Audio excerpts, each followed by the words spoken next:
بسم اللہ الرحمن الرحیم۔ عربک لرننگ ود حافظ محبوب کے اگلے لیکچر کے ساتھ میں پروفیسر حافظ محبوب آپ کی خدمت میں ایک مرتبہ پھر حاضر ہوں، سابقہ سے پیوستہ کرتے ہوئے۔ جیسا کہ آپ کو یاد ہی ہوگا کہ ہم نے پچھلے لیکچر میں پروناؤنس کے بارے میں پڑھا تھا، اور پروناؤنس کو بھی ہم نے 3 حصوں میں تقسیم کیا تھا: فرسٹ پرسن، سیکنڈ پرسن اور تھرڈ پرسن۔ جیسا کہ آپ کو معلوم ہی ہوگا کہ پروناؤن کو اردو میں اور عربی میں ضمیر یا ضمائر کہتے ہیں، ضمیر ایک اور ضمائر زیادہ۔ اور اس کی تعریف تو آپ کو معلوم ہو ہی چکی ہوگی کہ وہ الفاظ جو بجائے کسی کا نام لینے کے ہم اس کے لیے استعمال کرتے ہیں، جیسے کسی کا نام لینے کے بجائے ہم اس کو وہ کہیں، یا ہم اپنے آپ کی طرف اشارہ کرتے ہوئے میں یا ہم کہیں، تو ان الفاظ کو ضمیر یا پروناؤن کہتے ہیں۔ تو ہم عربی کی جو ضمائر ہیں ہم ان کا اس وقت مطالعہ کر رہے ہیں، اور انگریزی اور اردو کے تتبع میں فرسٹ پرسن، سیکنڈ پرسن اور تھرڈ پرسن کے حوالے سے جو ہے ہم ان کی تشریح سمجھ رہے ہیں۔ تو اس سے پچھلے لیکچر میں ہم نے فرسٹ پرسن کو جو ہے وہ پڑھا۔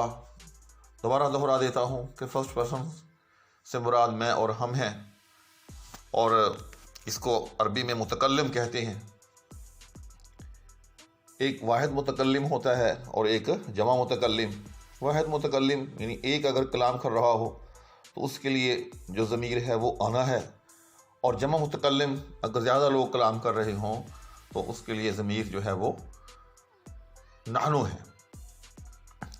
اچھا، ایک بات یاد رکھیں کہ عربی زبان کے اندر ہمیشہ 14 کا چارٹ چلتا ہے۔ یہ میں نے پہلے بھی آپ کو ایک مرتبہ تفصیل کے ساتھ بتایا تھا، اور اس پر ایک لیکچر دیا تھا کہ عربی میں ہمیشہ جو چارٹ ہوتا ہے وہ 14 کا چلتا ہے، یا جس کو گردان کہتے ہیں۔ وہ 14 لفظوں پر مشتمل ہوتی ہے، اور وہ 14 لفظ اصل میں انہی زمانوں یعنی انہی پرسنز کی وجہ سے ہوتے ہیں، یعنی فرسٹ پرسن، سیکنڈ پرسن اور تھرڈ پرسن۔ فرسٹ پرسن کے لیے 2 سیغے، واحد متکلم اور جمع متکلم۔ اسی طرح سے سیکنڈ پرسن یعنی مخاطب جس سے ہم بات کر رہے ہوں اس کے لیے 6 سیغے، اور پھر تھرڈ پرسن یعنی جو دور ہو، جو غائب ہو، جو ہمیں نظر نہ آ رہا ہو، جس کے بارے میں ہم بات کر رہے ہیں، 6 سیغے اس کے لیے۔ تو آج ہم جو ہے وہ سیکنڈ پرسن کی جو ضمیریں ہیں ان کا مطالعہ کریں گے۔ تو اسی طرح سے سیکنڈ پرسن کی بھی جو ہے وہ 6 ضمیریں ہیں۔ تو سب سے پہلے آئیں ہم ان ضمیروں کو پڑھتے ہیں۔ بسم اللہ الرحمن الرحیم۔ وہ 6 ضمیریں ہیں: انتا، انتما، انتم، انتے، انتما، انتن۔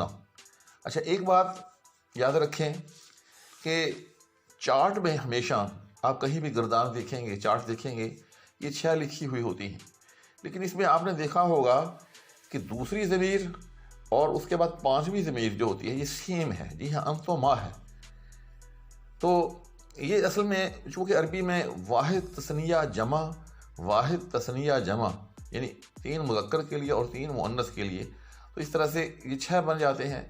تو اس سیکوینس کو برقرار رکھنے کے لیے ہم اس کو 6 لفظوں میں لکھ دیتے ہیں، ورنہ ایکچولی یہ لفظ جو ہیں وہ 5 ہیں: انتا، انتما، انتم اور انتے اور انتن۔ تو عملاً یہ جو ہے وہ 5 ہیں، لکھنے میں ہمیشہ یہ ضمیریں جو ہوتی ہیں وہ 6 آتی ہیں۔ تو آئے اب ہم ان کا جو ہے وہ معنوی طور پر ہم ان کا مطالعہ کرتے ہیں اور مثالوں کے ساتھ۔ تو سب سے پہلی ضمیر ہے انتا۔ جی ہاں، اس میں ضمیر منفصل بھی کہتے ہیں۔ منفصل کا مطلب یہ ہوتا ہے یعنی کہ یہ الگ تھلگ لکھی جاتی ہے۔ جی ہاں، یعنی منفصل فصل سے ہے، اس میں ضمیر منفصل۔ تو انتا تو یہ استعمال ہوتا ہے تو کے لیے، انگریزی میں اس کے لیے یو۔ جی ہاں، لیکن عربی میں جب ہم انتا کہیں گے تو اس کے لیے یہ لازم ہے کہ آپ جس کی طرف اشارہ کر رہے ہیں، جس کو تو سے آپ مخاطب کر رہے ہیں، وہ مذکر ہو۔ جی ہاں، تو واحد مذکر حاضر۔ جی ہاں، اس کے لیے اس کا ٹائٹل سمجھنے کے لیے یہ ضمیر جو ہے 3 لفظوں کے ساتھ سمجھی جائے گی کہ آپ جس سے مخاطب ہو رہے ہوں وہ واحد بھی ہو، ایک ہو، ٹھیک، اس کے بعد وہ مذکر بھی ہو، اور اس کے بعد واحد مذکر مخاطب، اور وہ آپ کے سامنے موجود بھی ہو۔ جی ہاں، 3 ٹریٹ یا 3 خوبیاں اس مخاطب یا اس کے ساتھ جس کے لیے آپ لفظ انت استعمال کر رہے ہیں، اس میں 3 چیزیں ہونی چاہیے: واحد مذکر مخاطب یا واحد مذکر حاضر. یعنی آپ جس کے ساتھ بات کر رہے ہیں وہ واحد بھی ہے، مذکر بھی ہے اور حاضر بھی ہے. تو آپ اس کے لیے لفظ کیا استعمال کریں گے؟ انت. مثال کے طور پر آپ کلاس روم میں گئے ہیں، گفتگو شروع ہو رہی ہے، تو آپ کسی سے پوچھتے ہیں انت شاہد، تو کیا تو شاہد ہے؟ یا لڑکے لڑکیاں وہاں اکٹھے ہیں تو آپ کسی لڑکے کی طرف اشارہ کر کے کہتے ہیں، مرد کی طرف اشارہ کر کے کہتے ہیں کہ انت رجل، تو ایک مرد ہے. ٹھیک. تو بہرحال پروناؤنز یعنی جو حاضر کے پروناؤنز ہیں، جو مخاطب پروناؤنز ہیں، ان کی تعداد کل جو ہے وہ 6 ہے. تو ان 6 میں سے ہم نے پہلا پروناؤن پڑھا انتا، جو کہ مذکر کے لیے ہے، واحد کے لیے ہے اور حاضر کے لیے ہے. اس کے بعد اگلا لفظ ہے انتما. جی ہاں، 2 کے لیے ہمیشہ جو ہے وہ انتما مستعمل ہوتا ہے. یعنی آپ کے سامنے 2 لڑکے یا 2 مرد یا 2 مذکر حاضر ہیں اور آپ ان سے جو ہے وہ مخاطب ہونا چاہتے ہیں، ان کے ساتھ گفتگو کرنا چاہتے ہیں، تو آپ انہیں انتا کی بجائے انتما کہیں گے. مثال کے طور پر آپ کلاس میں گئے ہیں، آپ کے سامنے آپ ایک کھڑے ہیں، اس طرف دائیں طرف آپ 2 لڑکوں سے مخاطب ہو کر جو ہے وہ بات کر رہے ہیں. تو آپ نے دیکھا کہ انگلش میں اور اردو میں تو ہم ان کو بھی تو یا تم یا آپ ہی کہیں گے. یعنی انگریزی میں یو، اور اردو کے اندر آپ ان کے لیے جو ہے تو خیر ان کے لیے استعمال نہیں ہو سکتا کیونکہ وہ 2 ہیں، تو ان کے لیے آپ جو ہے وہ تم کا لفظ استعمال کریں گے. تو لیکن عربی میں ان کے لیے یاد رکھیے گا کہ انتما. جی ہاں، اگر آپ 2 لڑکوں سے مخاطب ہیں، 2 مردوں سے مخاطب ہیں یا 2 عورتوں سے بھی مخاطب ہیں، جی ہاں اس میں سیم ہے. یعنی آپ جن سے مخاطب ہو رہے ہیں وہ 2 ہونے چاہیے. جی ہاں، قطع نظر اس سے کہ وہ مذکر ہیں یا مؤنث. ٹھیک. تو آپ ان کو کہیں گے کہ انتما رجلان، مثال کے طور پر کہ تم دونوں مرد ہو. ٹھیک. انتما قضا و قضا، کہ تم ایسے ہو، تم ایسے ہو. جو بھی ان کا ٹریٹ ہو، جو بھی ان کا وصف آپ بیان کرنا چاہتے ہیں، تو آپ ان کو مخاطب ہمیشہ انتما سے کریں گے. اور ایک بات جو میں نے ابھی کی ہے وہ ذہن نشین کر لیں کہ اس میں مذکر اور مؤنث جو ہیں وہ برابر ہیں. لکھنے میں ان کو جو ہے وہ 6 صیغے لکھا جاتا ہے، لیکن عملاً جو ہے یہ 5 ہیں. اور جو تثنیہ کا صیغہ اس لیے دوبارہ لکھا جاتا ہے تاکہ وہ واحد تثنیہ جمع اور واحد تثنیہ جمع اس طرح سے جو 6 کا ایک سیکوینس ہے وہ برقرار رہے. تو بہرحال انتا واحد مذکر حاضر کے لیے اور انتما تثنیہ مذکر حاضر کے لیے یا تثنیہ مؤنث حاضر کے لیے، دونوں کے لیے یہ استعمال ہو سکتا ہے. اس کے بعد اگلا لفظ ہے انتم. جی ہاں، اگر آپ کے سامنے جو لوگ کھڑے ہیں وہ ایک جماعت کی شکل کے اندر ہیں، یعنی 2 سے زائد ہیں. جی ہاں، 2 سے زائد لوگوں سے جب بھی آپ گفتگو کریں گے تو ان کو انتم سے مخاطب کریں گے. جی ہاں، انتم علماء، تم علماء ہو. انتم غرباء، تم غریب ہو. انتم فصحاء، تم بڑے فصیح لوگ ہو. ٹھیک. انتم مسلمون، تم مسلمان ہو. انتم کافرون، تم کافر ہو. انتم طالبون، تم طالب علم ہو. انڈرسٹینڈ؟ تو جب بھی آپ کے سامنے 1 سے زائد لوگ ہوں گے، یعنی 2 سے زائد ہوں گے، جب بھی 2 سے زائد ہوں گے، چونکہ 2 کے لیے تو الگ لفظ ہے وہ انتما ہے، تو جب بھی 2 سے زائد ہوں گے چاہے وہ کتنی بھی تعداد میں ہوں تو آپ ان کے لیے انتم کا لفظ استعمال کریں گے. لیکن ایک شرط ہے کہ وہ مذکر ہونے چاہیے. جی ہاں، مؤنث کے لیے الگ ہے. تو جیسے پہلا صیغہ تھا واحد مذکر حاضر کے لیے انتا، اور تثنیہ کے لیے انتما، تو اسی طرح سے جمع مذکر حاضر کے لیے کون سا صیغہ ہوگا؟ انتم. یعنی آپ کے سامنے ایک جماعت ہے، مردوں پر مشتمل ہے، اور وہ مرد جو ہیں یا وہ کلاس جو ہے 2 سے زائد پر مشتمل ہے، 2 سے زائد کا ہجوم ہے. جی ہاں، 2 سے زائد لوگ آپ کے سامنے کھڑے ہیں لیکن ہے مرد، تو آپ ان کو انتم سے مخاطب کریں گے. انتم رجال، یہ مثال یاد رکھ لیں کہ تم دونوں مرد ہو، تم سب مرد ہو. اس کے بعد چوتھا صیغہ حاضر کا. تو اگر آپ کے سامنے ایک خاتون ہے، جی ہاں جینڈر وائز ایک خاتون ہے، ایک لڑکی ہے، کوئی بھی ایک مؤنث ہے، تو آپ اس کو انتے کہیں گے. جی ہاں، یہ بڑا باریک سا فرق ہے اور بڑی آسانی سے یاد رکھا جا سکتا ہے کہ اگر آپ کسی ایک لڑکے سے مخاطب ہوں تو تے پر زبر پڑی جاتی ہے، انتا رجل. ٹھیک. اور اگر آپ کسی لڑکی سے مخاطب ہو، کسی خاتون سے مخاطب ہو، کسی مؤنث سے مخاطب ہو، تو اس کے لیے تے کے نیچے ہمیشہ زیر پڑی جاتی ہے، جیسے انت امرأۃ۔ جی ہاں، آپ کے سامنے ایک طالب علم ہے لڑکی، خاتون ہے، آپ کہیں گے انت طالبۃ، ٹھیک، انت سعیدۃ، ٹھیک، انت کذا و کذا، کہ تو ایسی ہے، تو ایسی ہے۔ تو جب بھی آپ مؤنث ہو، واحد ہو، اور آپ کے سامنے ہو اور آپ اس سے مخاطب ہونا چاہ رہے ہوں، تو اس کے لیے انتے یعنی تے کے نیچے زیر آئے گی۔ تو یہ کل کتنے ہو گئے؟ یہ ہو گئے 4، انتا، انتما، انتم، انتے، ٹھیک۔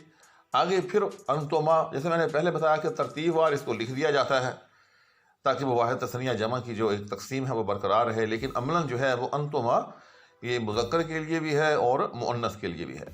چاہے اس میں آپ 2 لڑکوں سے مخاطب ہو رہے ہوں، چاہے 2 لڑکیوں سے مخاطب ہو رہے ہوں، دونوں کے لیے جو ہے وہ انتما کا لفظ ہی استعمال ہوگا۔ تو جیسے ہم نے پہلی مثال میں کہا کہ انتما رجلان، آپ کے سامنے 2 مرد ہیں تو آپ ان سے مخاطب ہو رہے ہیں، تو آپ ان کو کہہ رہے ہیں، ان سے مخاطب ہونا چاہ رہے ہیں، تو ان کو کہیں گے انتما رجلان، کہ تم دونوں مرد ہو، یا انتما طالبان، کہ تم دونوں طالب علم ہو۔ اور اسی طرح سے اگر آپ کے سامنے 2 جو ہے خواتین ہیں، آپ ان سے مخاطب ہونا چاہ رہے ہیں، تو ان کو کہیں گے انتما امرأتان، انتما امرأتان، کہ تم دونوں عورتوں ہو، ٹھیک، یا انتما طالبتان، کہ تم دونوں جو ہے وہ طالب علم ہو۔ یعنی مردوں کے لیے طالبان آ جائے گا اور عورتوں کے لیے طالبتان آ جائے گا۔ یہ آپ نے جمع سالم میں اچھی طرح سے سمجھ لیا ہوگا کہ مرد کے لیے جو ہے وہ طالبان ہوتا ہے ان کا تثنیہ، اور عورتوں کے لیے طالبتان ہوتا ہے۔ اسی طرح سے یہاں بھی جب ہم مخاطب کریں گے تو مردوں کے لیے انتما طالبان، کہ تم دونوں طالبان ہو، اور عورتوں کے لیے انتما طالبتان، کہ تم دونوں عورتیں جو ہو وہ طالب علم ہو۔ اب ہم آتے ہیں اپنے آخری صیغے کی طرف، یعنی جو جمع مؤنث حاضر، کہ آپ کے سامنے ایک جماعت ہے، 2 سے زائد خواتین جو ہیں وہ آپ کے سامنے کھڑی ہیں اور آپ ان سے مخاطب ہونا چاہ رہے ہیں۔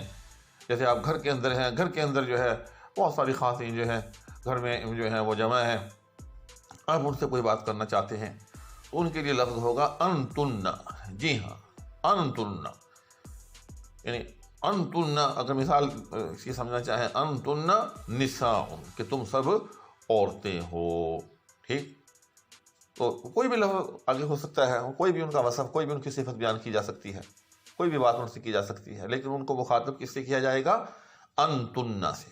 جی ہاں، تو اس طرح سے یہ ہماری جو ہے سیکنڈ پرسن یعنی مخاطب جن کو کیا جاتا ہے، جن سے آپ بات کر رہے ہوں، ان کے ہمارے 6 صیغے جو ہیں وہ مکمل ہو گئے۔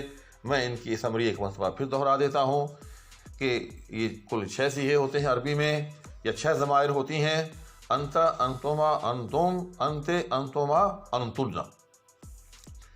لکھنے میں 5 آتی ہیں، یہ بھی یاد رکھیے گا، لیکن ان کو بیان کرتے ہوئے عام طور پر جو ہے وہ 6 بیان کرتے ہیں۔ انتما 2 بار لکھا جاتا ہے، تو اس کو اسی طرح سے یاد کر لینا چاہیے، کیونکہ اس میں پھر یہ ہوتا ہے آسانی رہتی ہے، کیونکہ عربی میں مذکر واحد، مذکر جمع، واحد تثنیہ جمع، واحد تثنیہ جمع، تو یہ ایک فطری سی تقسیم ہے، اس طرح سے وہ 3 اور 3 6 کی جو ہے وہ تقسیم ہو جاتی ہے۔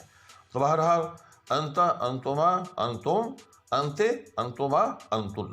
جی ہاں، انت تو ایک مرد، انتما تم 2 مرد، انتم تم سب مرد، انتے تو ایک عورت، انتما تم 2 عورتیں، انتن تم سب عورتیں۔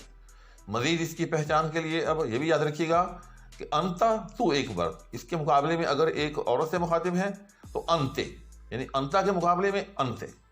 اسی طرح سے انتما، تو یہاں دونوں برابر ہیں۔ جی ہاں، آپ کے سامنے چاہے 2 مرد ہوں چاہے 2 عورتیں ہوں، آپ ان کے لیے انتما ہی استعمال کریں گے۔ اور تیسرا لفظ انتم، جی ہاں، اگر مرد ہیں، مردوں کا ہجوم ہے، آپ ان سے مخاطب ہونا چاہ رہے ہیں تو انتم کہیں گے، اور اس کے مقابلے میں انتن۔ اگر آپ کے سامنے عورتوں کا ہجوم ہے، ان سے مخاطب ہونا چاہ رہے ہیں تو آپ ان کو انتن کہیں گے۔ تو اس طرح سے آج ہماری یہ 6 ضمیریں جو ہیں یہ مکمل ہو گئیں۔ 2 ہماری پہلے ہو چکی تھیں، یعنی ہم نے متکلم اور مخاطب ان کی کل ملا کر جو ہے وہ 8 ضمیریں جو ہے اب ہم نے جو ہے وہ پڑھ لی ہیں.